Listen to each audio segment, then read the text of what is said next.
Doutor Ciro, dou a palavra ao senhor. Muito obrigado mais uma vez, e mais uma vez a toda a equipe de conteúdo e de comunicação da GRH, que conseguiu trazer o senhor com uma agenda assim que eu sei que é tremendamente ocupada. Muito boa noite e obrigado. Muito boa noite a todos, muito obrigado pelas palavras introdutórias, a todo o pessoal do AGRH, né, a todos que estão nos assistindo. Uma boa noite. E então, a solicitação, quando eu conversei com o pessoal do AGRH, a coisa rolou mais ou menos o seguinte: olha, o pessoal que está atendendo está cansado. Nós já estamos aí passando de um ano de pandemia. Agora melhora. E parece que a cenourinha da melhora está sempre um pouquinho mais à frente, né?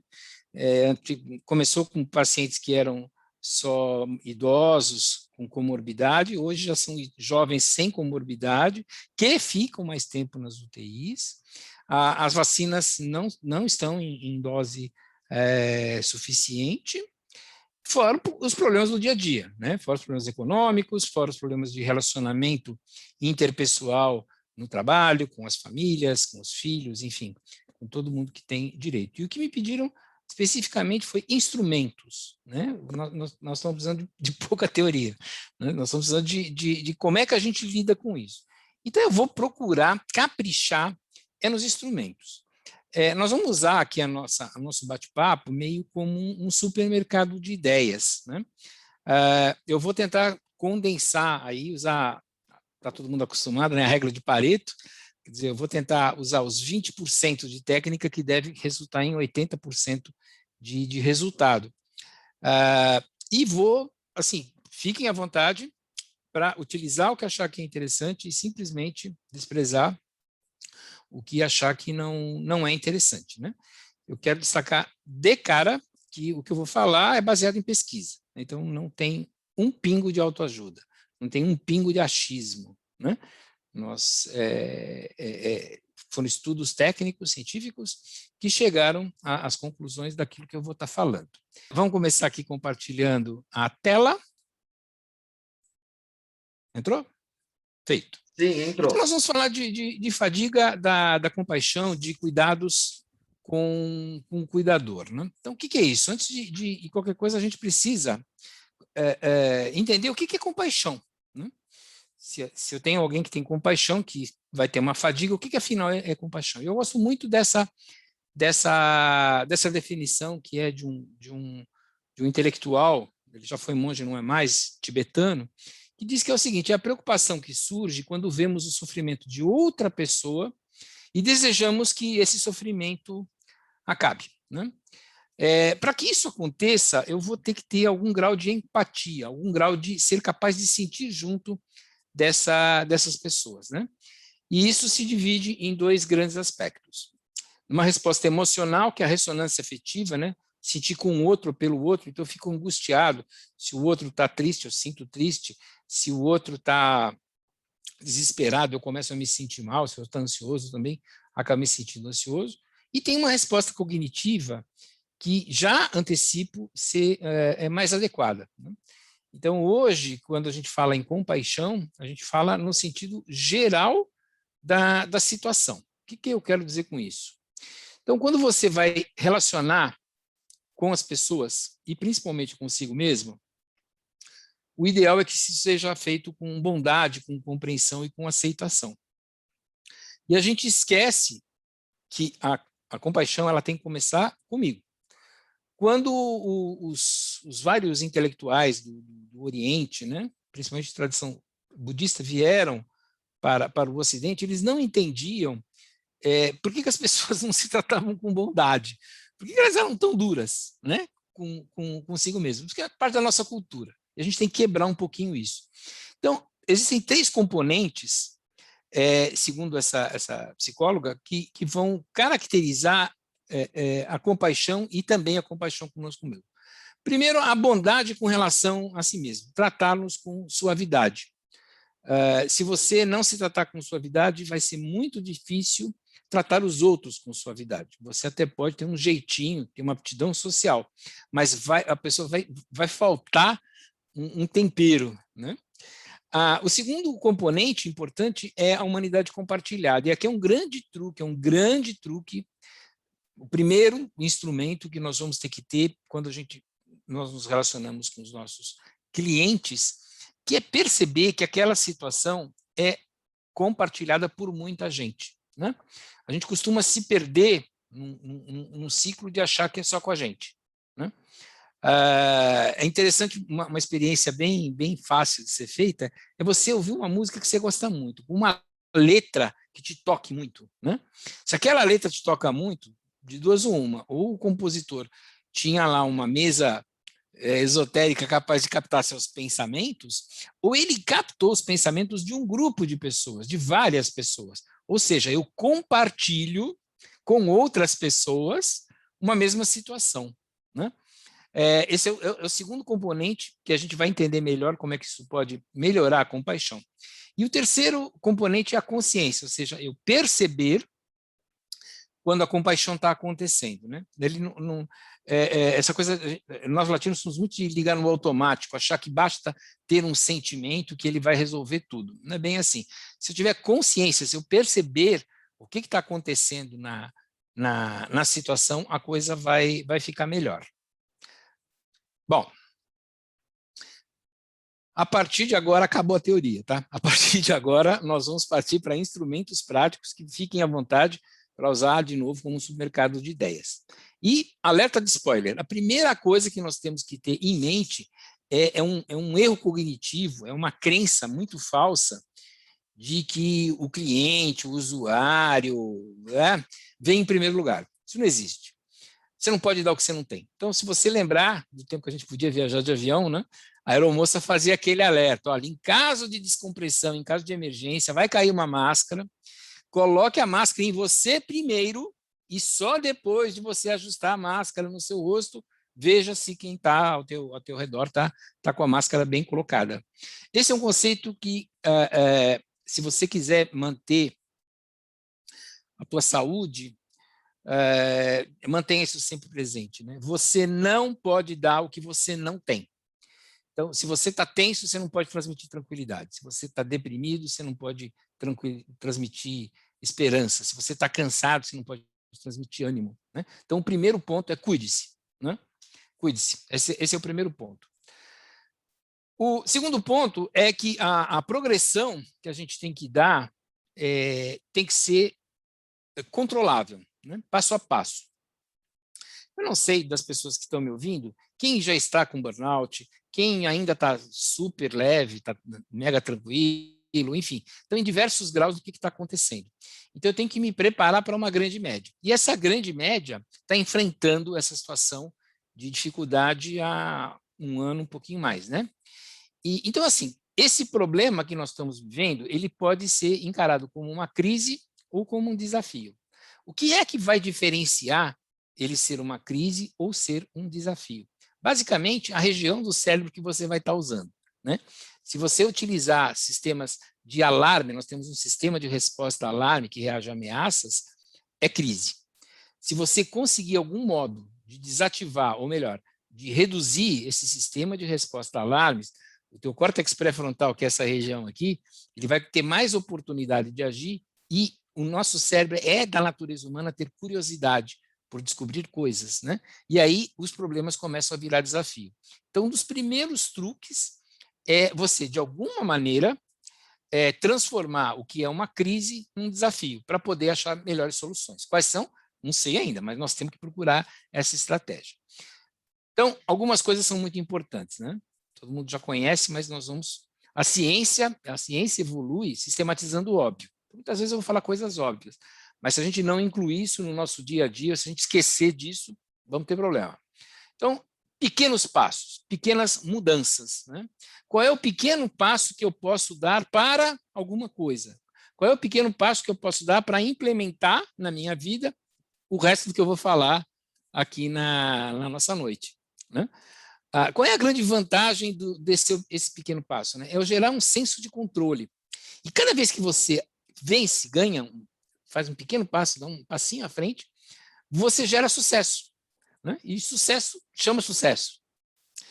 E principalmente aquilo que eu disse inicialmente, você desperta a área criativa do teu cérebro, que vai começar a achar soluções. Os hábitos que eu vou estar sugerindo, eles são implementados mais ou menos como uma rotina de computador, né? Existe regiões do nosso cérebro que tem uma rotina como se fosse computador. Quando, então? Quando, então? Quando, então? If then, quando, então? Então, na verdade, o que você pode... A primeira medida que você pode fazer é, ou de manhã ou à noite, incluir uma rotina de intenções daquilo que você vai estar querendo fazer no outro dia. É mais ou menos como você pegar o teu gerenciador de e-mail e falar, isso aqui é lixo, isso aqui é spam, isso aqui não é prioridade, isso aqui eu vou fazer isso aqui eu vou fazer aquilo, isso aqui eu ponho estrelinha, enfim. Você dá uma organizada nessa caixa de entrada. E ao final do dia, né, dá uma ticadinha ou botar uma estrelinha, ou alguns preferem riscar, se as intenções foram cumpridas no dia a dia. E quais são essas intenções? É o que nós vamos ver agora em seguida. Então, nós estamos falando de fadiga da compaixão. Beleza. Nós estamos falando de burnout, nós estamos falando de trauma vicariante, nós estamos falando de estresse traumático secundário. Eu vou ter que abordar essas 4 situações, que são o que mais quebram o cuidador, né? A fadiga da compaixão, o burnout, que é a exaustão, o trauma vicariante, quer dizer, a pessoa sofre um estresse e o indivíduo que atende acaba tendo, por exemplo, um estresse pós-traumático, isso existe, ou o próprio estresse traumático secundário, quer dizer, a pessoa passa a ter mesmo um quadro de estresse pós-traumático e requer tratamento. A gente tem que tomar certos cuidados para que isso não aconteça. Vamos ver um pouquinho do histórico de como é que isso começou. A primeira descrição foi pelo Freudenberg em 1970, década de 70. Ele trabalhava com dependentes de clínicas, né, de dependência química e observou mudanças no comportamento dos voluntários e da própria pessoa. E falou, olha, no final das contas, o indivíduo fica totalmente queimado. E ele criou essa situação, né, criou essa expressão, melhor dizendo, to burn out, né? E aí virou a expressão que todo mundo conhece de burnout, que é quando o indivíduo está totalmente queimado. Esse conceito foi revisto e depois da década de 1980, a Cristina está viva ainda, ela é psicóloga social, criou esse inventário para grandes populações de cuidadores, é o que ainda tem que ser aplicado, não interessa, esse é o cara para você ponderar isso, e sofreu revisões. Isso eu estou falando agora da década de 1970, veja, foi 1970, pulamos para 1980, quando chega em 2019... A Organização Mundial da Saúde incluiu no capítulo fatores que influenciam o estado de saúde ou contato com o serviço de saúde, o burnout. Então, burnout agora virou doença. Não, eu entrei nessa onda, tá? Foi noticiado como isso, ele não é, burnout não é doença. Burnout é um fenômeno ocupacional, né? Então, nesse capítulo que está no CID, tem as razões pelas quais as pessoas entrarem em contato com serviços de saúde, né? Mas não é doença. Então, burnout é doença? Não, não é doença. Ele é um fenômeno ocupacional relacionado, portanto, ao trabalho e que predispõe a certas doenças. Bom, vamos localizar o problema, então. Fadiga da compaixão tem 3 componentes. Em primeiro lugar, a exaustão emocional, um enorme cansaço. O segundo, um distanciamento das relações pessoais. E o terceiro ponto é uma diminuição do senso de realização pessoal. Então, vamos nos perguntar se nós estamos com isso. Eu vou descrever melhor. Em primeiro lugar, a exaustão. A exaustão que eu digo aqui é um cansaço, uma fadiga, em que não melhora.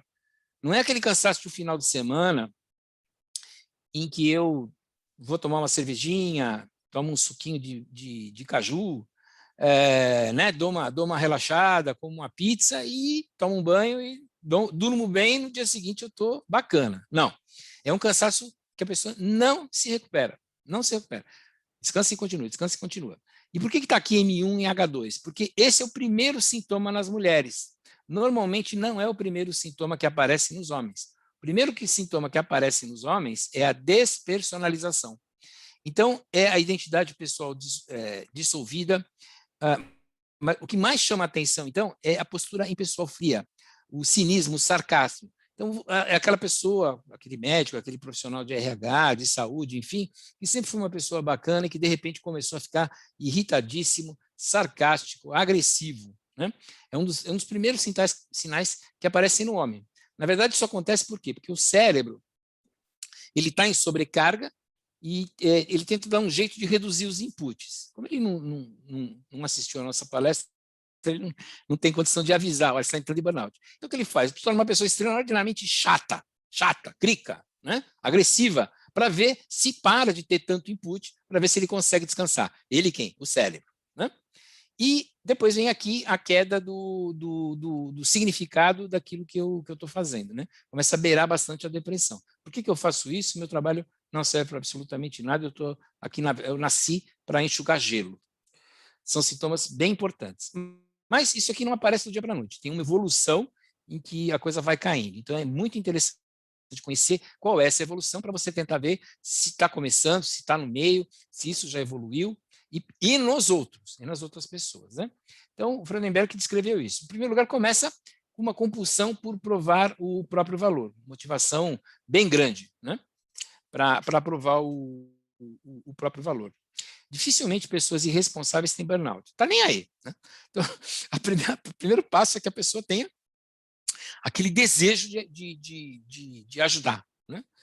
E também de provar seu próprio valor. Aí começa a trabalhar muito, dá muito duro, dá um duro danado. Né? E isso é resultado de expectativas pessoais muito altas e resulta em maior desgaste também no tempo para completar aquilo que ele vai fazendo. Em seguida, começa a negligenciar as próprias necessidades pessoais. Não, eu tenho que vencer. Né? Então, alimentação, lazer, enfim, começa a deixar isso meio de lado.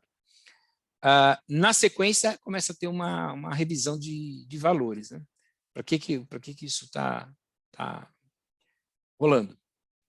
E nós vamos ter, então, uma redução do input, como eu havia dito, principalmente nos homens, esse é um dos primeiros sintomas, em que o cérebro tenta interromper, então te deixa realmente muito irritado, muito sarcástico. Né? Esse é muito... O burnout foi descrito em profissionais de assistência, né? Foi descrito primeiro nas pessoas que trabalhavam com dependentes químicos. Foi descrito primeiro com médicos, com enfermeiros, com psicólogos, com pessoal que lidava com gente. E, por fim, pode começar a acontecer aqui um amortecimento. Né? Cai no álcool, cai em droga, sexo, qualquer coisa que amorteça um pouquinho os sentidos. Em seguida, vem uma sensação de desesperança, uma perda do sentimento do valor pessoal, um vazio interior e aí sim cai na depressão. Então, existe um percentual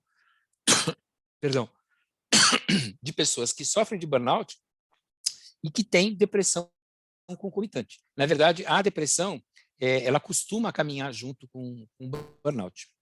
Então, chegou no burnout, aí está queimado, está chamuscado. Então, dependendo do grau, vai requerer tratamento médico mesmo, tem que ter uma série de interferências para poder se recuperar, porque a coisa é bem séria. Qual a diferença do estresse? Isso é bem importante. Né? O estresse, eu estou cansado, eu tiro um final de semana, fico em casa, assisto televisão, tomo um banhão, estou 10, estou recuperado. O burnout não. O burnout é uma espiral descendente, vai piorando cada vez mais e não consegue, com as medidas habituais de bom senso de recuperação, não consegue se recuperar. É uma diferença bem importante. E aí, como é que nós vamos enfrentar isso? Né? Então, eu tenho dois jeitos. Se eu quiser ganhar dinheiro, se eu quiser ter mais dinheiro, uma noção básica de ter dinheiro ou eu aumento a entrada ou diminuo a saída. Né? Com a nossa energia, pessoal, é a mesma coisa. Né? Ou eu aumento a minha capacidade de recuperação ou reduzo as sobrecargas daquilo que está me acontecendo. Então, nós vamos ver o que é possível fazer para, inicialmente, reduzir a sobrecarga. Vamos começar com as bem óbvias. Né? Primeiro, jejum prolongado. Muita gente esquece de comer. O nosso cérebro ele tem mais ou menos 2 a 3% da massa corporal total e consome 20% das nossas capacidades energéticas. Detalhe, nenhuma reserva. Se ficar muito tempo sem comer, isso é muito comum, 4, 6, 8 horas, não, deixa eu terminar isso aqui antes, coitado do cérebro. E o cérebro ele não sabe falar, preciso comer. Ele gera uma inquietação, é o que ele consegue fazer. Né? Ele gera ansiedade, ele gera grande inquietação.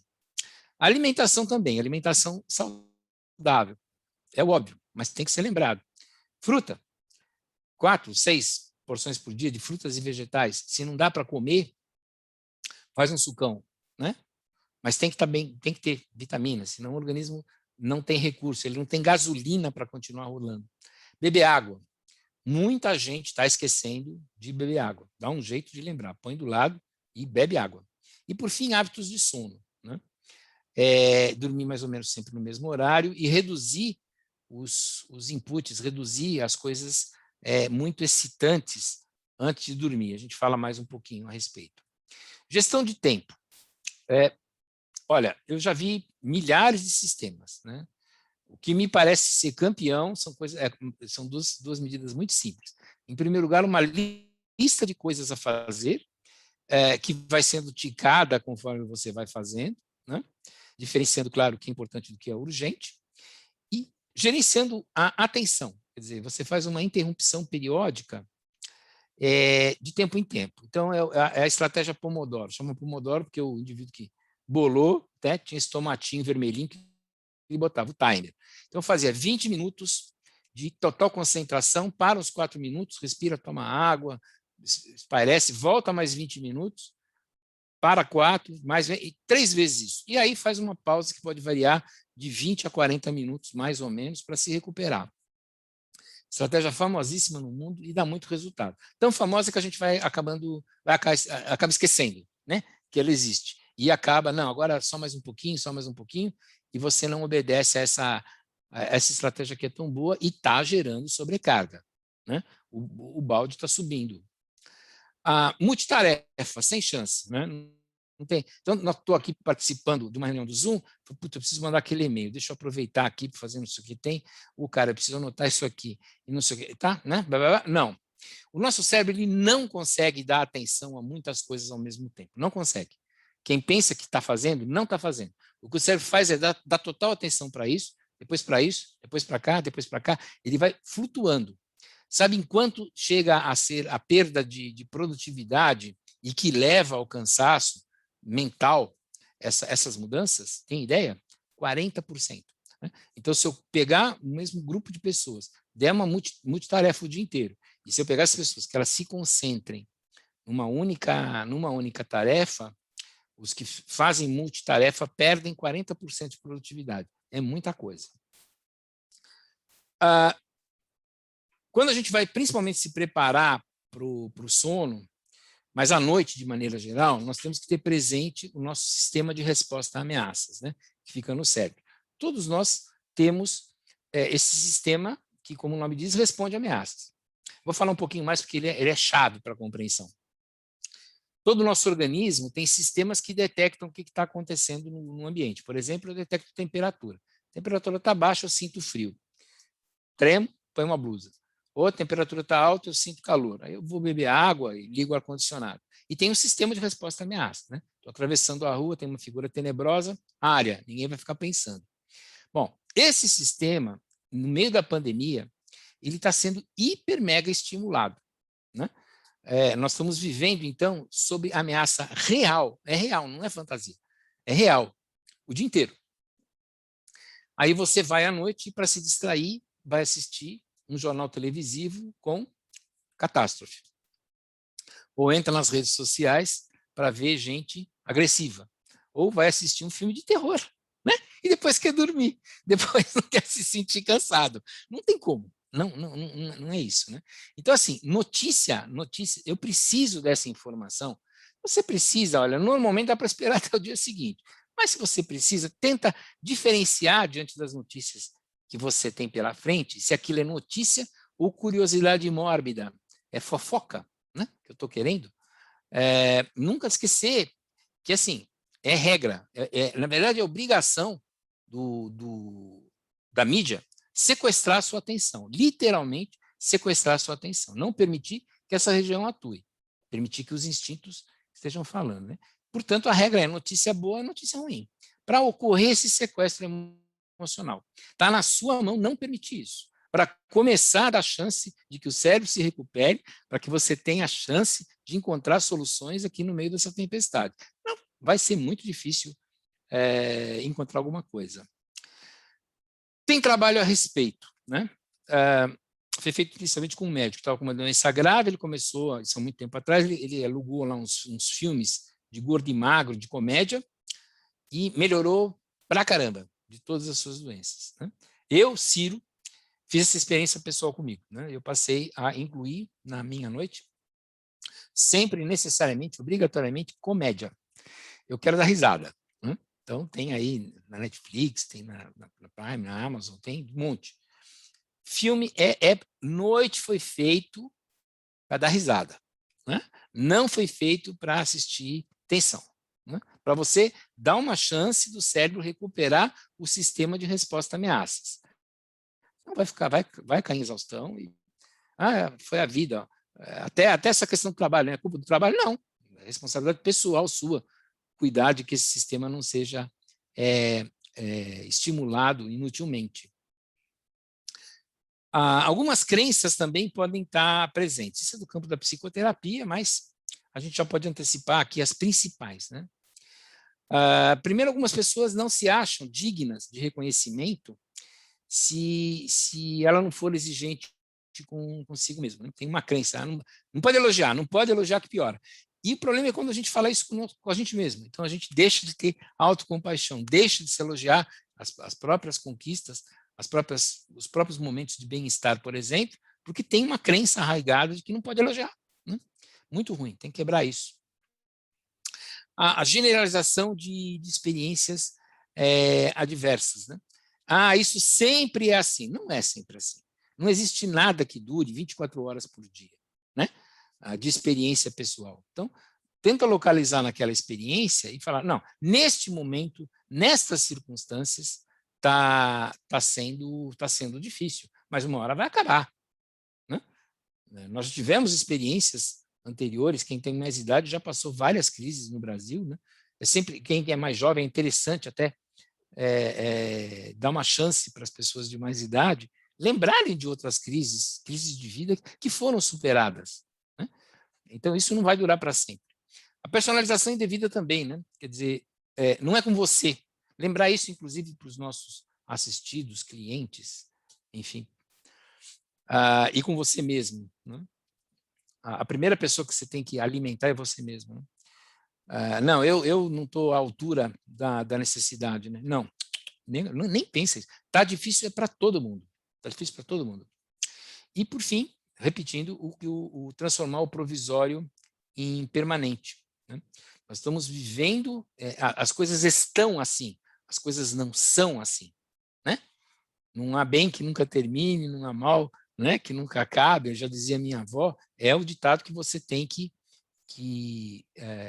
ter presente. Então, naquele mapa de intenções que eu falei originalmente, naquelas intenções que você vai colocar no quando então, você vai falar o seguinte, olha, quando eu me perceber falando não pode elogiar, eu vou me dar um elogio, eu vou quebrar, eu vou fazer exatamente o oposto. Você vai começar a se acostumar com isso. Né?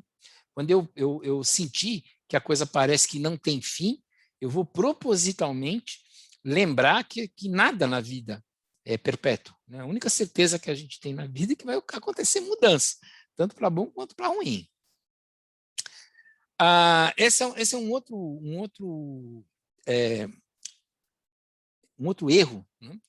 Que é não demonstrar emoções, e nunca mostrar fraqueza.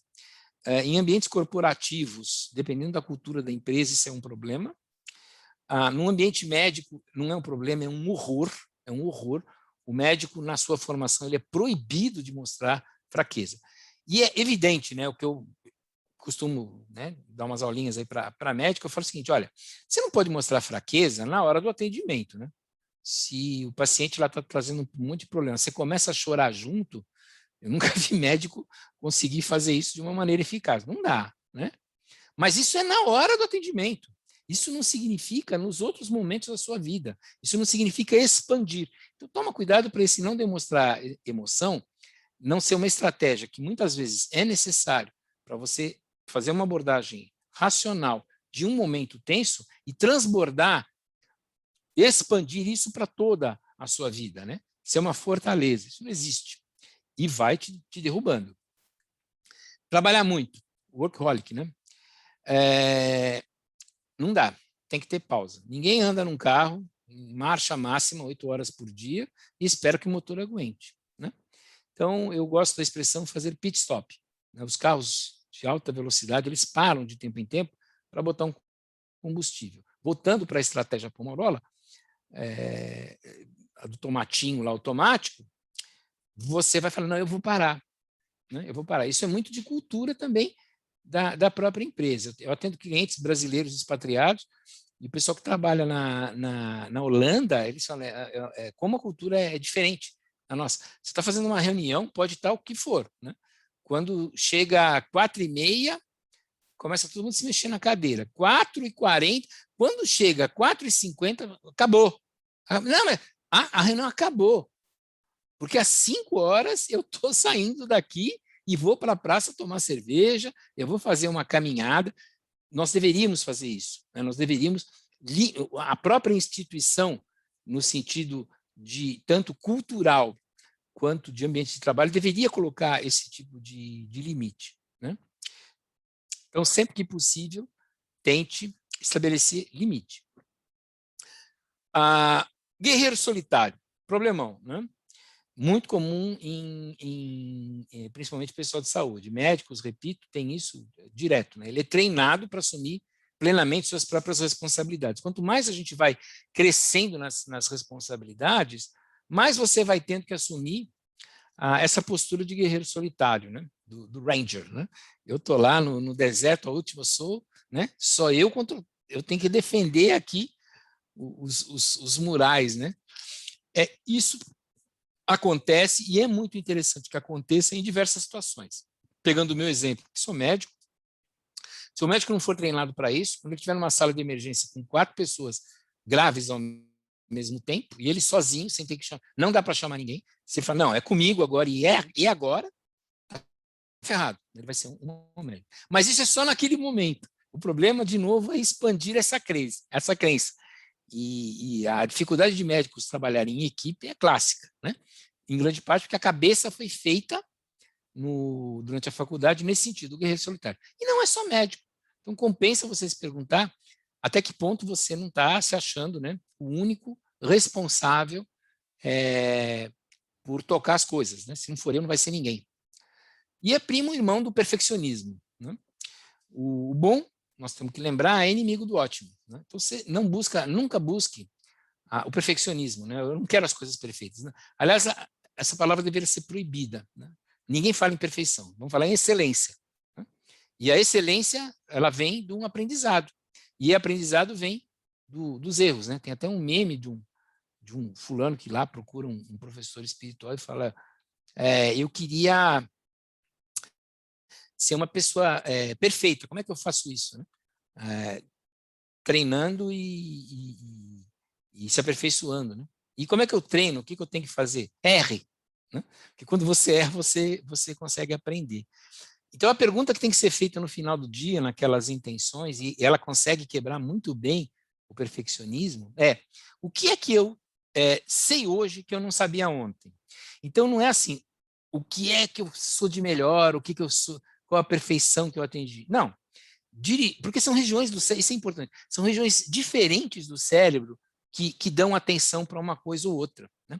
O nosso cérebro ele foi crescendo com puxadinhos, conforme a humanidade foi crescendo, e essas unidades não estão muito bem integradas. É como se fosse uma cidade que foi crescendo, e você tem bairros melhor ou menor, né, estabelecidos, as ruas estão meio bagunçadas, nosso cérebro é assim. Então, você tem que dirigir a atenção, você tem que botar o cérebro para funcionar da maneira que você quer, né?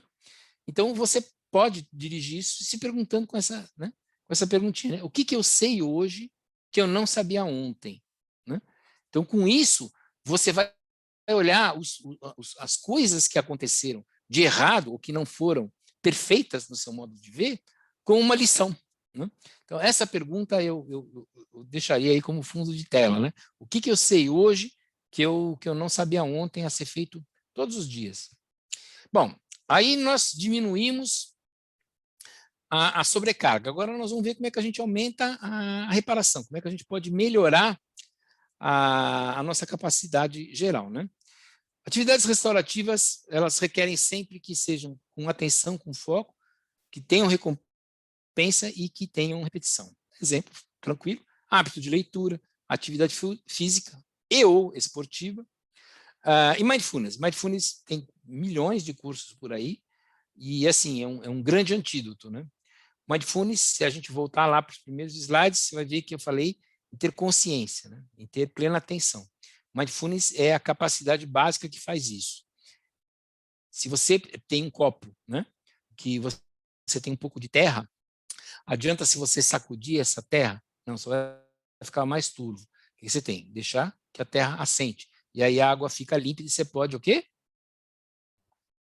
Beber, dê golpe, aproveitei. Então, se você deixar o barro assentar, se você deixar sua mente descansar, as soluções começam a aparecer. E uma técnica fantástica é mindfulness. Aumentar as gratificações profissionais, principalmente quem já tem fases mais avançadas de cansaço, não aguenta mais, está realmente cansado, muito, elege 20% dos casos para dar uma atenção especial. Né? Então, não tenta melhorar 100% do atendimento. Olha que heresia. Não tenta melhorar 100% do atendimento se você já está com as suas capacidades comprometidas. Vai para 20%, que aí você está dando pequeno passo. Aí você está saindo do automático, está dando chance de seu cérebro se recuperar e começando um ciclo virtuoso de recuperação, né, e de criatividade. Está comprometido? Está muito cansado? 80% deixa no automático, que é o que todos nós profissionais experientes conseguimos fazer, e em 20% não. Aí você dá bastante atenção para ter para voltar à sensação da gratificação pessoal. Não podemos esquecer que na fadiga da compaixão, a gratificação pessoal vai beleléu. Né? O que eu estou fazendo aqui? Você está que nem o Sísifo, né? Carrega uma pedra, chega lá em cima, ela rola de volta. Carrega uma pedra, ela sobe de cima. Então, 20%. Uma técnica muito interessante é ordenar o caos que está no nosso cérebro. Então, assim, de todas as pessoas que passaram por situações traumáticas, todas elas descrevem o seguinte: de maneira natural, quando eu consegui dar um contexto histórico para aquilo que aconteceu, ou seja, isso aconteceu por isso, que aconteceu por isso, que aconteceu por isso, e culminou nisso, melhora e sai da situação de crise, né? Então, a técnica seria o seguinte: por uns 3 dias, durante 20 minutos, escrever uma história com causa e consequência. Isso aconteceu por isso, que aconteceu por aquilo. Do quê? De tudo aquilo que você estiver vivenciando, né? Então, os pesquisadores fizeram experiência com isso, e assim, num primeiro momento há uma piora inicial, porque você tem que reviver algumas coisas, e depois a coisa melhora muito, né? E aí os pesquisadores até fizeram uma experiência interessante. Pegaram pessoas que não estavam passando por nenhuma situação difícil, nenhuma pandemia, nenhum trauma, né? Nenhuma dificuldade, não tinham perdido parente, que é o que está acontecendo de monte, e falando: não, você vai escrever. Mas vai escrever do quê? Está tudo bem na minha vida? Inventa, cara, inventa. E as pessoas inventavam alguma coisa e escreviam, né? Pegavam uma coisa pequenininha e escreviam. Ao término de algum tempo, todas se sentiam melhor. Por quê? A necessidade básica do cérebro é não encarar caos, é ter um senso de ordem. Senso de ordem dá senso de controle. Né? Então, as pessoas aí que estão passando que tiveram perdas no Covid, perdas financeiras, né? Entender que não é só com ele e colocar essa história, né, passo a passo: isso causou por isso levou a isso levou a isso, e culminou nisso. Né? O que o cérebro não tolera é caos. Né? Isso aqui está acontecendo, não sei por que está acontecendo. Isso é muito ruim. A felicidade hedonística é o seguinte: é somatória de momentos felizes. Né? Então, se eu juntar os momentos em que eu fui feliz, juntar tudo isso, eu vou dizer: eu fui feliz. Né? Isso é complicado, porque o nosso cérebro se acostuma. Né? Eu entro numa piscina fria, daqui a pouco não está tão fria. Eu entro num ambiente barulhento, daqui a pouco não é tão barulhento. Eu compro alguma coisa que me dá prazer, sapato, carro, não sei o que tem, daqui a pouco já não dá mais o mesmo prazer. Porque esse fenômeno chamado acomodação vai acontecer. Mas mesmo assim, você pode praticar algumas coisas que vão te trazer esse tipo de felicidade, ainda que você já sabe que não vai ser tão duradoura. O primeiro deles, o coringão, é expressar gratidão. Né?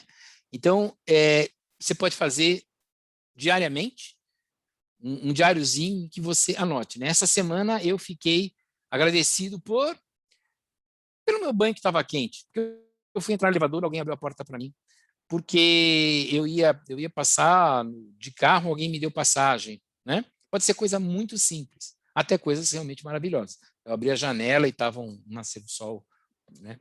Maravilhoso. Incentiva o saborear, né? O savory, favorece a autoestima e o automerecimento. Olha só. Então aí nós estamos voltando para aquela coisa de se tratar bem, se tratar com compaixão. A gratidão, quando você faz isso, ela desperta isso. E ela, com certeza, mas assim, com absoluta certeza, ela ajuda a gente a enfrentar esse estresse que nós estamos vivendo, né? A segunda emoção mais sentida, está aí na telinha, após o 11 de setembro nos Estados Unidos, espontânea, foi gratidão. Então, se a gente provocar a gratidão com essa estratégia, nós vamos estar fornecendo para o nosso corpo, para o nosso cérebro, assim, um instrumento bem bacana por conta desses fatores.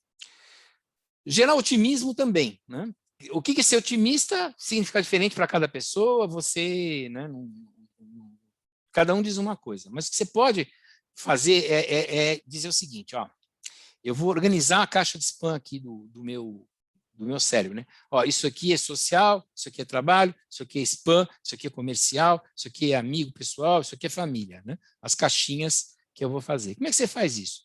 De novo, por 20 minutos, você vai escrever, isso já foi feito, isso não é autoajuda, isso foi feito. Foi pesquisado, pesquisas exaustivas demonstraram que funciona. Durante 20 minutos, você vai imaginar o seguinte, olha, eu trabalhei duro, encarei a pandemia, encarei toda essa situação difícil social que está acontecendo, mas ao término disso, os meus objetivos foram alcançados. Então, como é que estaria a minha vida depois disso tudo? Aí você vai escrever isso. Nesse momento, você está dizendo para o teu cérebro qual caixinha ele deve levar qual tipo de informação. Isso é spam, isso não é importante, isso é social, isso é família. Blá. Então, com isso, o otimismo vem de uma maneira secundária, né? O que é muito saudável. Evitar ruminação também, né? Os problemas vão se acumulando e você não consegue parar de pensar neles. Tem que parar. Ou você dá uma ordem, para, ou você usa uma estratégia bem tranquila, que é marcar uma hora. Teu cérebro veio com a preocupação, você fala, cérebro, muito obrigado aí por você me dar esse toque, mas eu vou me preocupar com isso amanhã às 8h45. Né? E anota no celular. No dia seguinte, ou no final do dia, tanto faz, você vai lá na tua listinha de preocupações e vai ver que de cada 10, 6 já foram. Não era tudo isso. As 4 são preocupações. E aí você vai dar atenção, mas vai dar atenção com criatividade.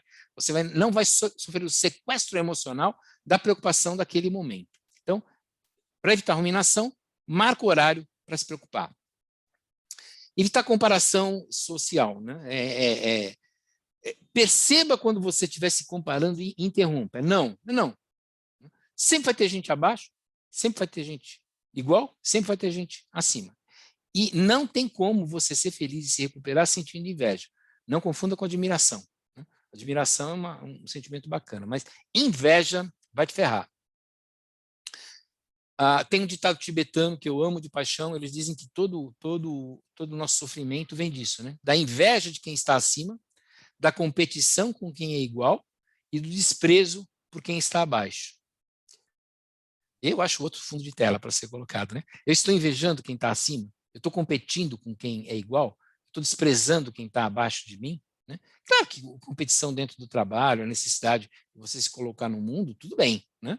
Dentro de uma coisa razoável. Agora, ter isso como uma filosofia de vida é muito complicado.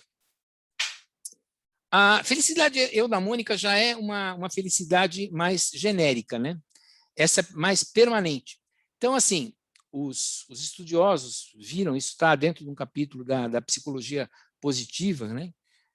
Eles viram que das diversas culturas, que não tem nada a ver com psicologia, tinham a ver com culturas de budismo, culturas de cristianismo mais primitivas, os grandes sábios da humanidade, as grandes tradições de sabedoria da humanidade, valorizavam 6 virtudes, né, que estão aí, sabedoria, humanidade, temperança, etc.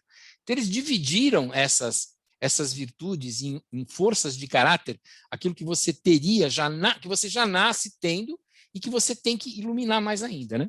Então, nas empresas costuma-se falar, é o talento do cara, o cara tem talento para isso, o cara tem talento para aquilo. Talento é muito ligado à profissão. Aqui nós vamos estar pensando em realização pessoal e felicidade. E para isso nós vamos olhar a virtude. O teste é gratuito, tem aí o link para fazer. Você se registra, eu acho que peguei aqui a tela, está aqui. Se registra na coisa e ele dá um relatório.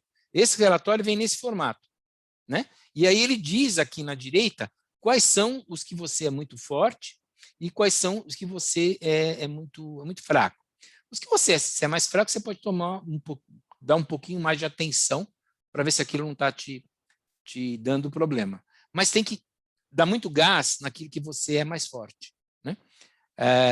E às vezes são coisas muito simples. Vou pegar aqui, por exemplo, vou pegar qualquer coisa. Tá, bravura, vai, bravura, coragem, né?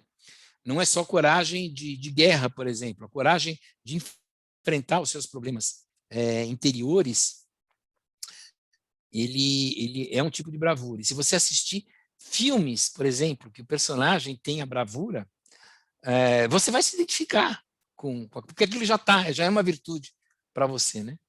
Amor ao aprendizado, e aí vem, né? Então, tem vários filmes podem destacar isso e vão te trazer. E várias atividades no teu dia a dia. Então, a grande pergunta que você faz depois de ter acesso às tuas principais virtudes é: como é que eu posso aumentar essa virtude no meu dia a dia? O site aí, eles vendem relatório. Os psicólogos que trabalham com psicologia positiva já têm bastante instrumentos. Tem psiquiatras, eu me incluo, que também trabalham com esse conceito, ligado a outros fatores. E aí você vai implementando isso progressivamente. Aí você está ganhando uma vacina, porque você está fazendo da mesma maneira que tem para o trabalho o principal talento, aí você está tendo as suas principais virtudes colocadas em ação no seu dia a dia, né? Aqui é a telinha quando entrar lá no site, né? Você pode aprender soft skills, né? Cada vez mais está sendo valorizado isso em empresas, né? Esse aqui é de um teste de aptidão emocional. Existem testes que você pode fazer e começar a adquirir aptidão naquilo, né? Começar a aprender a como é que você pode melhorar isso, né? A famosa inteligência emocional. Vai ser uma grande vacina também contra a fadiga da compaixão. Conhecer a si mesmo. Eu gosto muito desse teste do MBTI, mas você pode usar outros, em que você tenha noção daquilo que está acontecendo com você, né? Quem é você, né?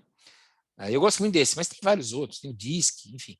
Mas é que normalmente esses testes, eles, quando são aplicados em empresa, são para atender a necessidade da empresa. Claro, a empresa que está bancando, queria o quê, né? O teste é para isso. Eu aplico aqui na clínica com interesse clínico, né? Então, para entender, por exemplo, quais são as funções sombra. Sempre que você desenvolve alguma coisa muito bem, você deixa de desenvolver outra. Isso não é bom nem ruim, é como escrever com a direita e com a esquerda. Eu escrevo com a direita. Eu consigo escrever com a esquerda? Consigo, mas sai um garrancho. Nas funções inferiores, você vai ter mais dificuldade. Se você conhecer essas funções inferiores ou funções sombras, você vai ter mais instrumento para lidar com as realidades, né? E olha, pessoal, está acabando. Se precisar, é para procurar ajuda profissional, tá? Tem psicólogo qualificado, tem psiquiatra qualificado, tem gente qualificada. Não sofra de bobeira. Hoje, o grande trabalho eu trabalho com a gente chama de psiquiatria integrativa, né? Uma abordagem integrativa da medicina aplicada à psiquiatria. Então, eu procuro unir a medicina convencional, nunca deixei de usar, medicamento alopático, com várias outras abordagens que fortalecem o organismo, né? Então, com uma mão você combate a doença e com a outra você fortalece o organismo. Quanto mais forte tiver esse organismo, menos eu tenho que usar de remédio, né? Claro, aí eu vou atingir mais um estado de equilíbrio, né? E fortalecer a pessoa. Eu costumo dizer para todos os meus pacientes que paz eterna, é frase que se coloca em cima de cemitério. Quem está vivo tem problema, mas a gente tem que, de alguma maneira, aprender a criar novas conexões, que a gente chama de neuroplasticidade, para encarar isso, né? Então, você forma novos hábitos. Quem não dormiu aí durante a apresentação, já criou novas conexões. Só que essas novas conexões, se não forem colocadas em prática, se elas não forem relembradas, elas vão dar lugar a outras. O cérebro tem uma quantidade finita de novas conexões, né? Então, o truque é esse, né? É você pegar as vias que já são fortes, interessam, e deixar mais fortes. As vias que estão fracas, fazer desaparecer. Ou o contrário, uma via que é forte, mas que não é interessante, você deixar ela morrer de fome, né? Como, por exemplo, as crenças limitantes que a gente estava comentando. E algumas capacidades que são fracas, por exemplo, a autocompaixão, tornar mais forte, né? Isso é o princípio da neuroplasticidade, né? A psiquiatria mais moderna, contemporânea, a integrativa muito especialmente, faz muito disso, né? Então, você propicia, em primeiro lugar, as condições biológicas para que o cérebro possa criar essas novas conexões, né? Senão é malhar em ferro frio. Então, o que nós vamos querer é isso, né? Manter ou recuperar a homeostase. Homeostase é um termo que está caindo já em um certo desuso, a gente está usando mais o termo alostase, porque a homeostase parecia uma coisa muito parada, né? Eu consegui ficar parado aqui na gangorra. E, na verdade, a vida é surfar, né? Você não vai conseguir controlar as ondas, mas você vai poder aprender a surfar, né? Todo o meu esforço aqui foi de mostrar que, eu sei que foi bastante informação, espero que as pessoas, né, tenham aproveitado, mas especialmente nesse sentido, de que você você tem instrumentos para conseguir surfar nessa crise toda. Bom, nós vamos passar para perguntas, pessoal, mas eu queria lembrar de um contozinho aí, né? Muita gente já conhece, bem antigo, mas eu gosto muito de lembrar de uma praia que tinha lá várias estrelas do mar e já ia amanhecer, e um garoto saiu jogando as estrelas do mar na água, né? E passou um cara lá e falou: ô menino, o que você está fazendo, rapaz? Não, estou jogando aqui na água, que vai nascer o sol, elas vão morrer. Mas você está olhando o tamanho dessa praia? Tem quilômetros e quilômetros, né? Como é que você vai querer salvar todas as estrelas, né? E aí o menino falou: olha, com certeza eu não vou conseguir salvar todas, mas para as que eu conseguir jogar na água, eu espero ter feito diferença. Então, eu espero ter feito diferença na vida de alguns de vocês. E espero, principalmente, que vocês se convençam de uma vez por todas que tudo que a gente trabalha em recursos humanos, toda a nossa atenção, toda a nossa compaixão, é mais ou menos como jogar essas estrelinhas. Você nunca tem certeza de quantas você conseguiu ajudar, mas pode ter certeza que, para muitas, você fez diferença. Pessoal, muito obrigado. Vamos para as perguntas.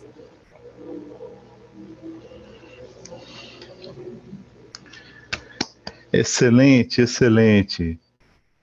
Olha, muito interessante. Vamos aí abrir.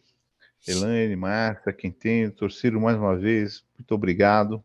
Vamos abrir as perguntas, quem tiver. A gente já tem aqui quem colocou num bate-papo, ou tem alguma coisa, mas a princípio nós agradecemos já de antemão essa aula maravilhosa, expondo essa realidade, né, que nós lidamos todo dia. Quem é psicólogo clínico, quem não é, quem trabalha na empresa, quem tem família, a percepção do que nós estamos verificando e como lidar com elas também, né? Essa é a importância. Os neuropsicólogos estão doidão com essas informações, já estão aí processando, né? E algumas informações. Então, abre o microfone também, Elaine, ou Márcio, ou quem quiser, Sueli, Val, todo o pessoal, quem quiser ver as perguntas que nós temos, ou falar, Adilson, todo o pessoal que está aí também de retaguarda, né? O Edson levantou a mão para fazer pergunta. Ah, mas estava demorando. Manda, Edson. Abre o microfone, meu amigo. Doutor Ciro, uma ótima noite. Eu, em primeiro lugar, agradeço essa noite de aprendizado incrível, sua palestra foi extraordinária, e eu pergunto mesmo, doutor Ciro, nós temos percebido que a saúde mental ela tem evoluído como doença nas empresas, no mundo de uma forma geral, uma grande preocupação do futuro. Mas eu queria saber se na sua opinião, houve uma evolução e está tendo uma evolução e compreensão, as pessoas estão procurando tratamento, houve uma procura maior também das pessoas para se cuidar melhor, para ir atrás mais dos médicos, da ciência, para ajudar a controlar isso? Está na mesma proporção do desenvolvimento da saúde mental? Então, tem alguns dados interessantes. Primeiro é o seguinte, os afastamentos de empresa, eles aumentaram, depois da pandemia, 30% devido a transtornos mentais, né? Nós também temos aí, mais ou menos, dos sobreviventes do Covid, 1/3 também, é um número similar, está com sequelas tanto neurológicas quanto psiquiátricas. E, assim, eu estou formado, né, em medicina já há algum tempo. O ano que terminou ontem, eu completei 40 anos de formado em medicina, né? E eu sempre disse isso e parece que está se revelando. Vão dar atenção para a medicina, vão dar atenção para a saúde mental, melhor dizendo, dependendo de duas circunstâncias. Primeiro, quando existirem campanhas de quebra de preconceito. O pior inimigo da saúde mental é o preconceito, né? É maluco, é isso e aquilo, né? Você não ri de quem está com câncer, de quem está com Covid, de quem tem hipertensão, de quem tem diabetes, mas fica achando que é falta de força de vontade quem tem depressão, né? Você não faz sentido você virar para mim, Ciro, e falar: Ciro, você precisa se esforçar para enxergar melhor. Tira esse óculos e força a vista que você vai enxergar melhor. Eu não vou, cara, eu tenho um transtorno, uma doença de vista, eu preciso de óculos, né? Preciso de tratamento. Mas isso acontece, infelizmente, com saúde mental. E o último fator é preço, custo. A queda de produtividade é muito acentuada quando o transtorno emocional começa a afetar muita gente.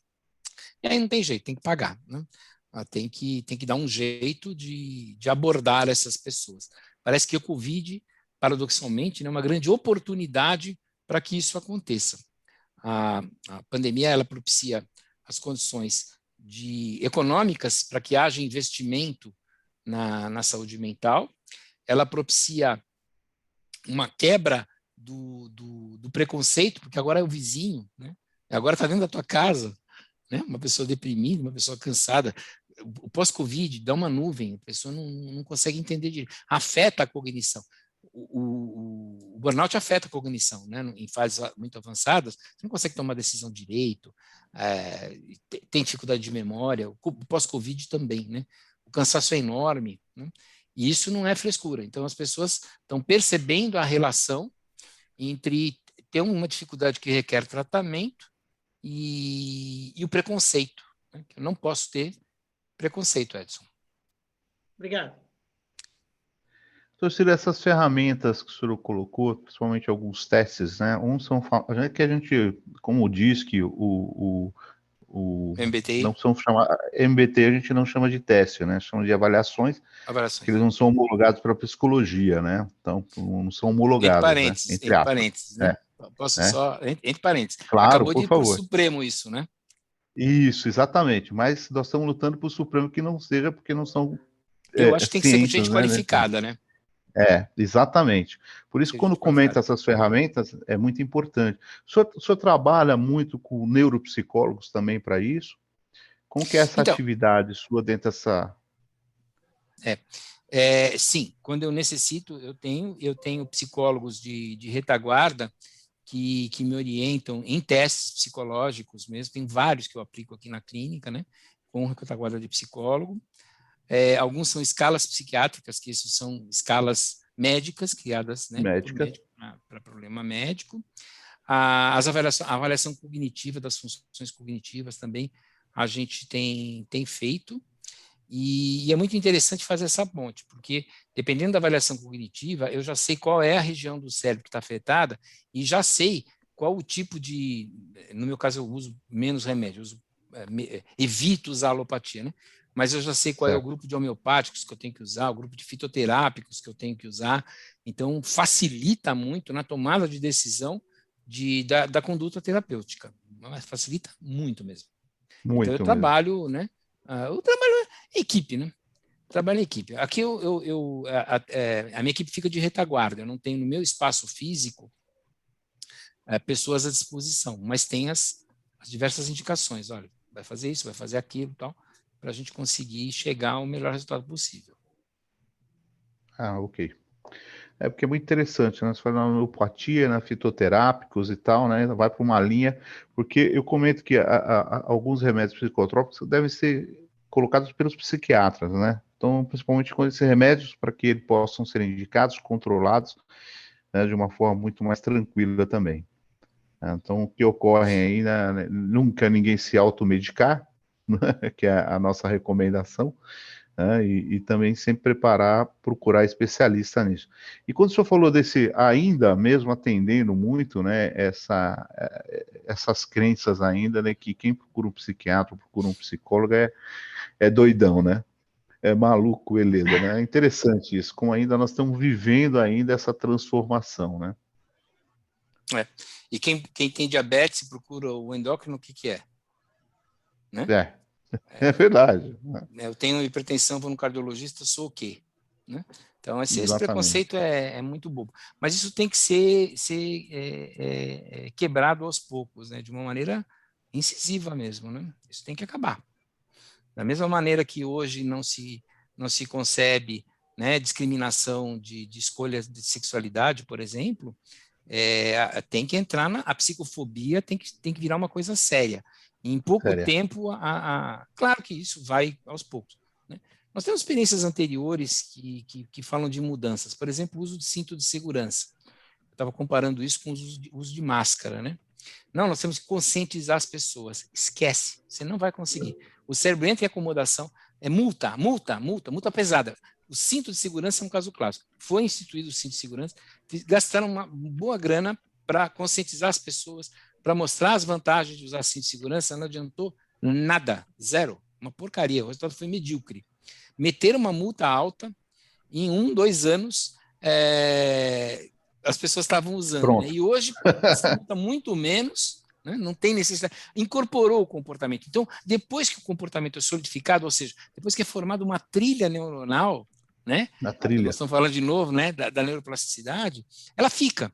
Ela só tem que ser alimentada de tempo em tempo, né? Tem que dar uma reforçada nela, né? Mas para formar essa trilha neuronal, num momento de crise, conscientização não vai funcionar. Infelizmente, para o nosso cérebro, não estou falando para a nossa cultura, eu estou falando para o nosso cérebro, uma pessoa, 2 pessoas doentes é uma catástrofe. 1.000 pessoas, 3.000 pessoas é estatística. O cérebro não consegue lidar com números grandes, né? Não consegue. O nosso cérebro não consegue. Os grupos humanos que os nossos ancestrais viviam eram de no máximo 20 pessoas. Como é que você vai falar em 3.000, 4.000 pessoas morrendo? Eu não sei o que é isso. Meu cérebro tem muita dificuldade em entender o que é esse número, né?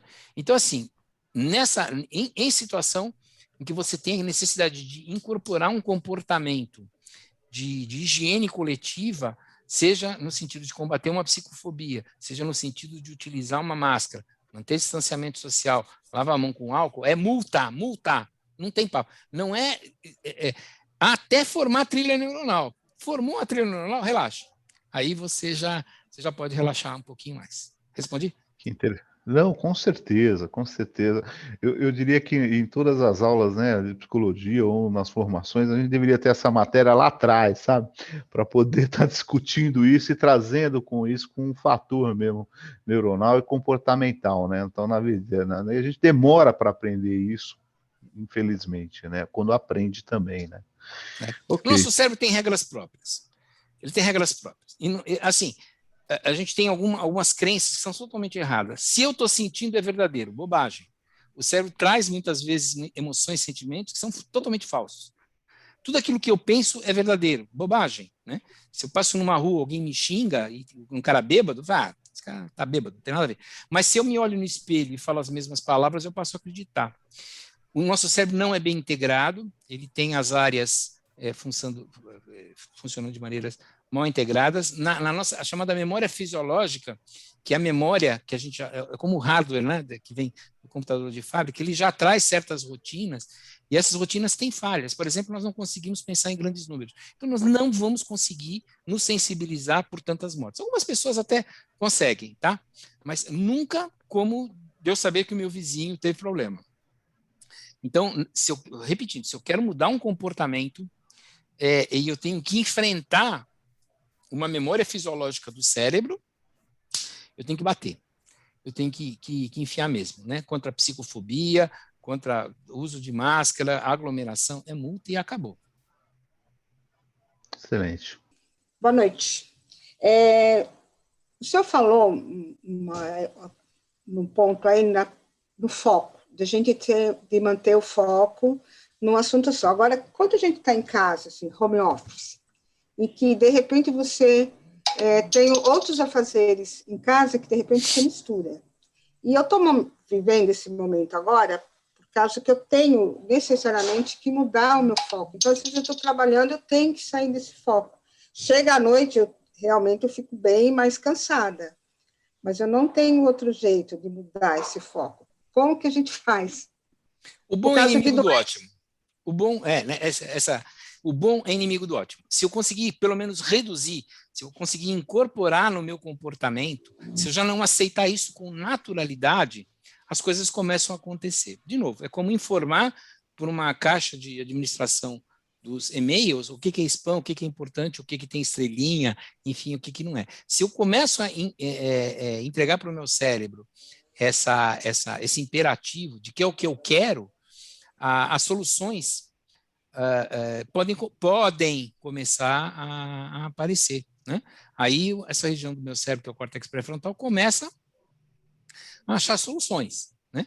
Pode não ser para 100%, repito, bom inimigo do ótimo. Pode não ser para 100% das situações, pode não ser em 100% do tempo, pode não ser para 100% das minhas necessidades, mas um certo percentual eu vou conseguir tá fazendo, né? Então, hora da meditação, põe uma placa na porta, né? Não me interrompa, né? 10 minutos aqui, não me interrompa, porque senão você vai ser interrompido. No início aqui a gente estava, nem sei se já estava no ar, mas a minha enfermeira entrou e me interrompeu, porque estava com o paciente telefonando, e eu já tinha falado, olha, não me interrompa, só que eu não botei a placa, né? Não vou dar a placa, né? Você não vai me interromper, né? Porque senão vai te interromper, né? Então tem muitas coisas que tiram o nosso foco por uma questão de hábito. As pessoas estão habituadas, porque você está habituado. Quando você coloca isso com uma firme intenção, as coisas começam a acontecer, né?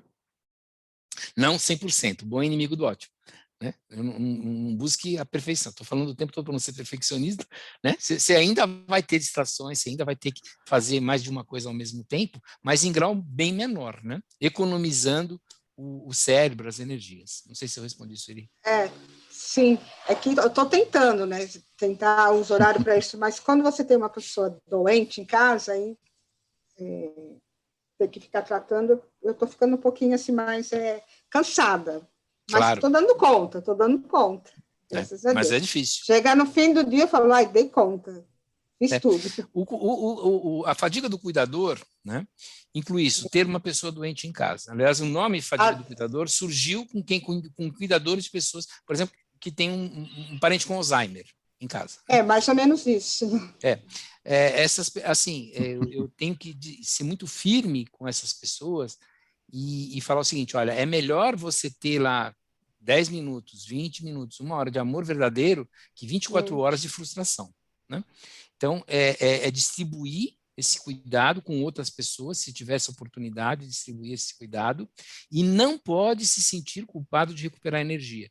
Não pode se sentir culpado de ir tomar um banho quente, de assistir uma comédia e dar risada, apesar da situação estar difícil. Não pode se sentir culpado de ir dar uma volta ao ar livre para poder respirar e sair um pouco daquela situação enquanto outra pessoa toma conta, né? Se você não, repito, nós começamos o nosso bate-papo dizendo isso, você não pode dar o que você não tem. E o primeiro que precisa de cuidado é você. Depois que você instituir uma rotina de autocuidado, você vai ter mais energia para dar para outra pessoa. E lembrando que essa energia, ela de novo, o ótimo, né? É inimigo do bom. Ela pode ser algumas horas de total atenção, outras horas de automático para o mínimo necessário e outras horas em que você vai usar no sentido de cuidado de você, porque senão os dois vão cair doentes, aí que vai ser o do borogodó.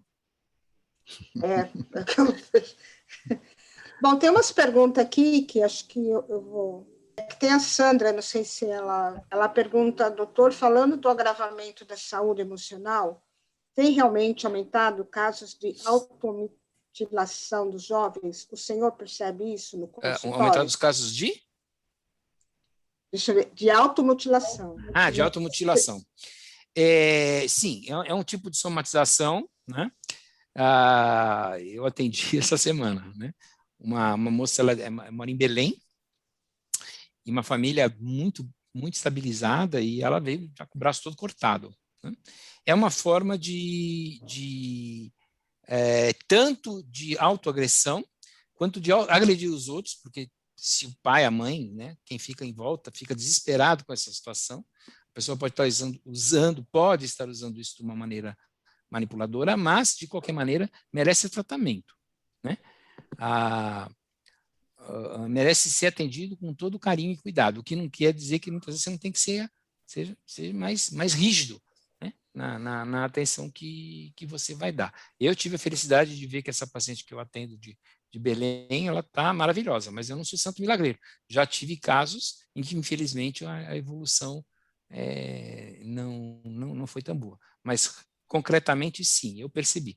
Não é uma estatística geral, eu não li nenhum trabalho que diga isso. A minha amostra é totalmente viciada. Eu atendo classe média alta, eu estou aqui no Itaim Bibi, entendeu? É outra, né? Classe média, média alta. É uma outra realidade. Então, eu não tenho como dizer em outras situações, porque eu não tenho contato, né? Mas a sensação que eu tenho é que sim, aumentou. Oi, doutor Cílio, muito obrigada pela palestra, foi excelente. Você falou do burnout, você falou do estresse, e todas essas ferramentas que você disponibilizou para a gente também pode aplicar em relação à ansiedade. E também, quando você fala do mindfulness, né, da gente relaxar e também da gente focar, muitas vezes pode entrar também a respiração, né? Essa respiração, né, feita de uma forma mais consciente, também nos ajuda a lidar com a ansiedade, também com o estresse, com todos esses desequilíbrios que a gente está enfrentando? Muito bem lembrado. A respiração é um grande antídoto, ele é um grande interruptor do sistema de resposta a ameaças. O estado, quando esse sistema fica ativo muito tempo, talvez até de maneira quase que permanente o tempo todo, nós chamamos isso de ansiedade generalizada. Então, muitas vezes de fobia ou muitas vezes de síndrome do pânico, né? Depende do quadro que vai estar dando. Então, uma das grandes maneiras de eu esvaziar esse sistema é através da respiração. Existem livros sobre respiração. A que eu sugiro, a mais simples que tem, é o seguinte: você inspira pelo nariz, segura um pouquinho e solta, ou pelo nariz ou pela boca, o mais lento que você conseguir. De preferência, o dobro do tempo que entrou, né? Então, eu inspirei, vou fazer aqui, né? Inspirei em 2 segundos, seguro 1 segundo e solto, por exemplo, em 4 segundos, né? Ou, se quiser, pela boca. Pela boca, as pessoas vão perceber que você está fazendo isso, né? Agora, pelo nariz, você está no carro, você está em reunião, você está no Zoom, você está onde você quiser e você vai estar fazendo isso.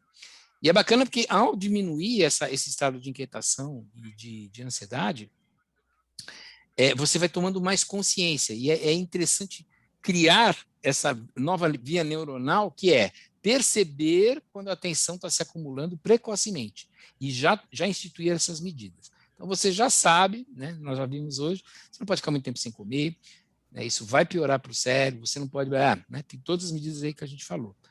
Então, se você pratica, né, essa forma, você vai ampliando sua consciência. O que é ampliar a consciência? Vamos imaginar a consciência como um buraco num muro, né? Então, quanto mais eu abro esse buraco, mais eu enxergo, né? Isso é consciência, né? A amplitude de consciência é abrir o buraco em que eu enxergo as realidades. Se eu consigo, né, sair da armadilha do sistema de resposta a ameaças e perceber aquilo que está acontecendo comigo, eu consigo interromper esse ciclo, eu consigo atender as minhas necessidades com carinho, com compaixão e com efetividade, né? E a respiração, sem sombra de dúvida, Elaine, é um instrumento maravilhoso, né? Pessoas que fazem yoga já têm várias técnicas e tal, mas essa técnica que eu dei, segura, tem muita gente que poderia contar, né? Conta 1, 2, segura 1, conta 1, 2, 3, 4, ou 3 ou 5. Essas contagens, para pacientes que já sofrem de ansiedade, o paciente está em estado de ansiedade, tem muita dificuldade em fazer isso, pelo menos inicialmente. Então, a sugestão é foque na saída. A saída sempre tem que ter lenta. Sempre tem que ser lenta. Tá? Então, segura a saída. Se preocupe com a saída do ar, ser o mais lento que você conseguir. E uma armadilha fundamental, que é o seguinte, Elaine. Às vezes, esse estado de ansiedade, às vezes esse estado de inquietação é tal que mesmo a sensação de bem-estar incomoda. Quer dizer, o sistema de resposta a ameaças, ele está de tal maneira desregulado que, ao perceber uma sensação de bem-estar, ele fala, mas o que é isso? Você está errado, cara. O normal aqui, a grande média, está tenso, né? Então, muitas vezes, você precisa alertar o paciente, você vai passar bem, então você vai estranhar esse estado, você precisa criar uma nova informação, uma nova linha dentro, né, uma nova trilha neuronal dentro do seu cérebro, para que ele aceite que isso é uma coisa boa. Paradoxalmente, ele pode encarar como uma coisa ruim, pelo menos inicialmente, Elaine. Muito obrigada, doutor Ciro. Doutor Ciro, mais uma vez agradecendo, assim, de coração, palestra maravilhosa, sua participação, essa efetividade toda, esse voluntariado, esse sorriso, esse trabalho árduo e gostoso e prazeroso, quando o senhor fala do assunto e nos ensina muito. Mais uma vez, em nome da GRH, gostaria de agradecer. Nós vamos ainda continuar aqui com outro assunto com o Edson Gatto, mas eu gostaria de agradecer em nome da Associação de Gestores de Recursos Humanos da GRH, a sua presença, a sua disponibilidade, o seu conhecimento. E é claro que nós vamos ter outros contatos com o senhor abrir essa janela, essa porta, né, de estarmos juntos, sempre recorrendo aí ao seu trabalho. E como nós, assim, claro, maravilhosos, nós só temos que agradecer. E é um trabalho com a humanidade, é um trabalho que traz alegria, um trabalho que mostra isso, né? Então, quando a gente percebe um profissional, eu tenho que elogiar, e aquela coisa de gratidão. Nós somos gratos por ter profissionais como o senhor. Muito obrigado por existir, muito obrigado pelo seu trabalho, né? E falar do trabalho. As pessoas, às vezes, estão esquecendo de falar obrigado ou de agradecer as pessoas que realmente que fazem a diferença, né? Que coloquem isso, né? Então, em nome da GRH, nós agradecemos o seu trabalho muito bonito, muito grandioso para a humanidade. Eu que agradeço mais uma vez e de todo o coração, olha, muita saúde. Beijão no coração. Beijão no coração, muito obrigado. Até mais, moçada. Mesmo. Até mais, bom descanso, bom trabalho ainda, né? Bom trabalho para quem fica. Tchau, tchau. Legal. Doutor, obrigado. Muito obrigado.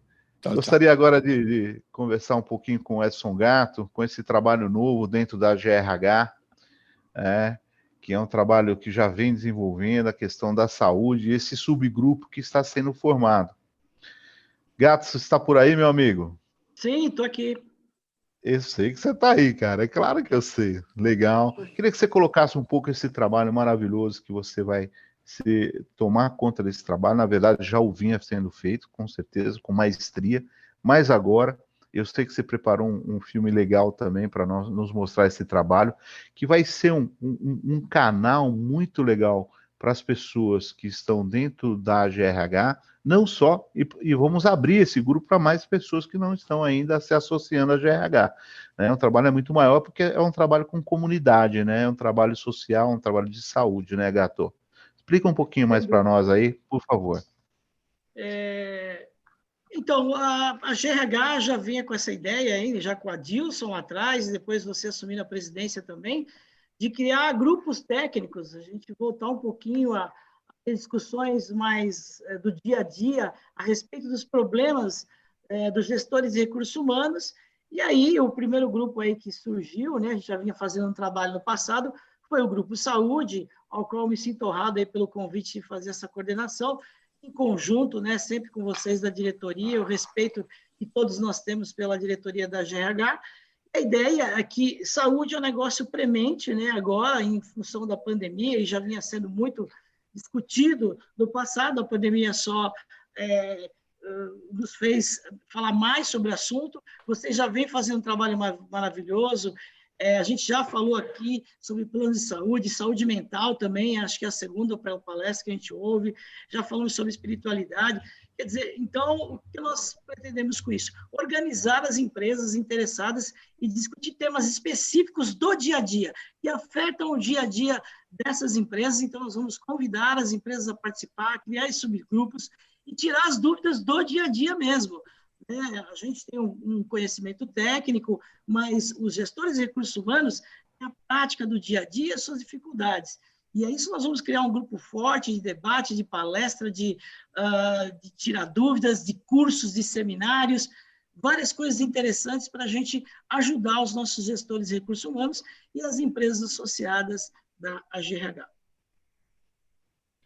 Legal, legal. Isso nós já vamos lá no site, já nós vamos estar criando esse espaço para esse subgrupo. Já tem, na verdade, com o novo logo que você desenvolveu, que ficou muito legal. Meus parabéns a toda a equipe aí, né? Esse canal. Nós vamos ver a frequência disso, né? Dentro quinzenal também, de estar reunindo dentro de uma programação diferenciada também, e assuntos pertinentes a esses. Eu acho que é aí que nós vamos estar desenvolvendo um trabalho muito grande, Gato. Mais uma vez, obrigado não só pela disponibilidade, por aceitar esse desafio, né? Porque um desafio gostoso, um desafio de trazer conteúdo e tirar esse conteúdo das dúvidas, né? Então, quem lembra dos outros subgrupos, dos grupos anteriores, né? Esse é um trabalho que vem assim, às vezes eu tenho dúvidas diárias da minha atividade, não sei com quem tirar. Você vai ter esse espaço junto com a GRH para tirar essas dúvidas também e também tomar decisões, que é muito importante para os gestores hoje atualmente. Adilson? Rogério, eu acho que nós estamos num caminho extremamente interessante. Acho que as boas práticas elas precisam ser replicadas e a criação do grupo da área da saúde, assim como outros, vai elevar o nível de qualidade da GRH e com a participação dos seus associados. Nós temos bons exemplos aqui, nós temos a Vânia e a Márcia, que também representam o Grupaz, que tem experiência na criação de subgrupos de trabalho. O GAPER, no passado, tinha a divisão. Um dos grupos que nós estamos discutindo é o grupo da área de remuneração. Em São Paulo, o Grupo Irmão, né, a APSA, também um grande sucesso na criação de subgrupos, e é o caminho. Eu acho que dar foco para atividades importantes e ter equipes de estudos específicas para esses projetos e compartilhamento futuro vai trazer alto nível de informação e conhecimento para todos que estão aqui. Só um complemento às falas que foram feitas aí. Parabéns, Gato, por ficar à frente aí, puxar esse trabalho dentro da GRH, o primeiro subgrupo aí desenvolvido para 2021. E na sequência, senhores, eu tenho certeza que surgirão outros grupos que trarão enormes resultados. Legal, muito bom. Gato, você consegue subir o vídeo? Consegue disponibilizar ele? Compartilhar? Eu pedi ajuda aos universitários, vulgo Valdeli, que ele está aí. Ótimo.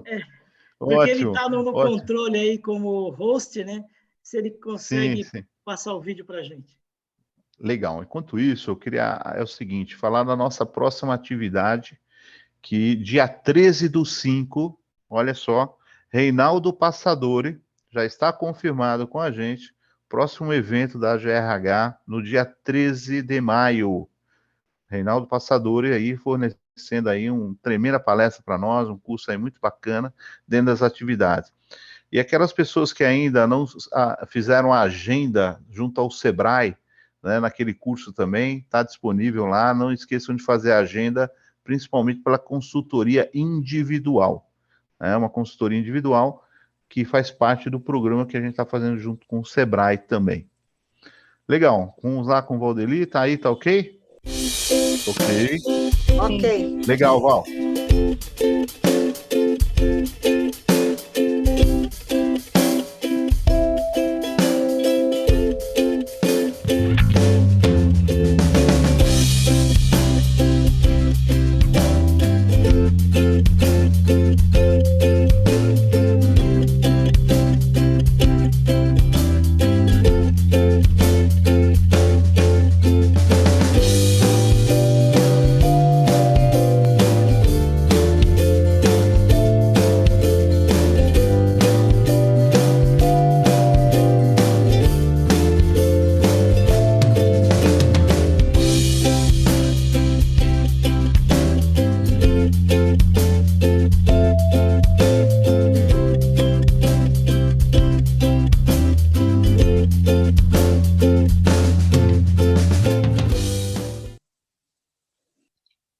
Parabéns, Val, deu certo. A gente tenta, sempre foi feito um trabalho muito gostoso, a gente tem que apresentar esses trabalhos aí, da equipe toda do Edson Gato aí que fez, o pessoal todo de marketing, a equipe e tal, né? Então é bacana apresentar esse trabalho. Ok, Gato, alguma fala de finalização? Sim, mais uma vez agradecer essa palestra extraordinária. Todos nós precisamos muito ouvir sobre saúde mental e espero que o nosso grupo contribua bastante com a GRH e vocês estão de parabéns aí, como sempre. Oh, legal, Gato. Eu fico muito feliz aí que toda a equipe trabalhando e você é um deles. E mais as pessoas que querem participar, que a gente está abrindo isso junto à GRH, com algumas atividades bem diferentes também. Então, pessoal, mais uma vez, muito obrigado. Essa semana aí, que hoje é quinta-feira, uma semana grande, muita paz, muita saúde, né? Muita discussão, muito conhecimento, muita leitura, muitas coisas gostosas na vida de vocês. Como o nosso colega falou, né? Vão abrir esses livros da vida, né? E tirar a felicidade, né? E promover a felicidade para as outras pessoas também. Às vezes um gesto, um carinho, uma ligação, um contato, um ombro amigo que a gente empresta, ele tem tanto significado. E eu falo, o trabalho que nós fazemos com as comunidades de rua, quando a pessoa de rua fala assim, sabe o que eu quero, Rogério? Eu quero é água, tá faltando água, né? Tá faltando conforto, as coisas mínimas, e a gente só trabalhando que nós vamos perceber isso. Então essas doações que aqui vocês contribuíram, vão ser entregues à Mamãe Clori, com muito carinho. Nós vamos entregar isso aí, porque ele retirou, né, o que ele gostaria né, o valor dele, a troca com as doações. Então essas doações, esse caso social, a GRH vai estar levando com a Mamãe Clori também e com outras instituições que nós estamos ajudando também, fazendo esse trabalho. Então todos aqueles que doaram, puderam doar, muito obrigado, né? Agradecemos de coração. E uma boa semana, uma boa noite a todos aí. Muito obrigado, pessoal. Boa noite. Até mais. Boa noite. Boa noite. Parabéns, Rogério. Boa noite. Valeu. Obrigado, Gato. Obrigado. Rogério.